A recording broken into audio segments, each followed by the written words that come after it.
বিএনপির ভারপ্রাপ্ত চেয়ারম্যান জনাব তারেক রহমানের নির্দেশনায় ৩১ দফা বাস্তবায়নের লক্ষ্যে মাঠ পর্যায়ে ঢাকা ২০ ধামরাইয়ের পৌর বিএনপির সিনিয়র নেতৃবৃন্দ আলহাজ তমিজউদ্দিনের নির্দেশনায় ৩১ দফা বাস্তবায়নের লক্ষ্যে নির্বাচনী লিফলেট বিতরণ ও ভোট চাইলেন মোহাম্মদ আতিকুর রহমান আতিক, ভারপ্রাপ্ত সভাপতি, পৌর বিএনপি ধামরাই, মোহাম্মদ আনোয়ার জাহিদ তালুকদার, সিনিয়র সহসভাপতি, ধামরাই পৌর বিএনপি। আরও ছিলেন মোহাম্মদ আশিকুজ্জামান স্বপন, সাধারণ সম্পাদক, ধামরাই পৌর বিএনপি। আরও ছিলেন ইঞ্জিনিয়ার মারুফ শিকদার, সাংগঠনিক সম্পাদক, ধামরাই পৌর বিএনপি। দোয়া ও ভোট চাইলেন আলহাজ তমিজউদ্দিনের পক্ষে।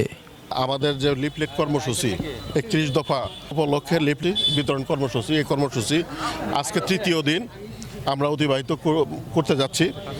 এই ৫ নম্বর ওয়ার্ড থেকে আমরা ৮, ৯ আমরা সম্পন্ন করব আজকে। এই ধারাবাহিকতা আমাদের চলতেই থাকবে। এরপরে আমাদের যে অঙ্গ সংগঠন আছে তাদের দিয়ে আমরা কর্মসূচি দিয়ে দিব, তারা কর্মসূচি পালন করবে।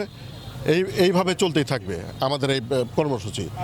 আপনারা যে জানেন যে দীর্ঘদিন এই ফ্যাসিস্ট সরকারের বিরুদ্ধে আন্দোলন সংগ্রাম করে তাকে উৎখাত করা হয়েছে, কিন্তু ষড়যন্ত্র থামে নাই, ষড়যন্ত্র চলমান। এই ষড়যন্ত্রকে রুখতে হলে আমাদের সকলকে ঐক্যবদ্ধভাবে থাকতে হবে, ঐক্যবদ্ধভাবে এই ফ্যাসিস্ট সরকারের বিরুদ্ধে আন্দোলন গড়ে তুলতে হবে। তো আগামী দিনে আমরা ঐক্যবদ্ধভাবে থাকার অঙ্গীকার ব্যক্ত করছি এবং আলহাজ তমিজউদ্দিনের নেতৃত্বে আমরা ধামরাই সম্পূর্ণ মূল দল, যুব দল, অন্যান্য অঙ্গ সংগঠন ঐক্যবদ্ধ আছি এবং থাকব।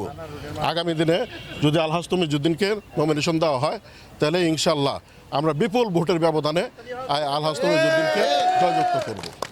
সকলকে ধন্যবাদ। আসসালামু আলাইকুম। Desk report Mohammad Moshiuzzaman Mubin.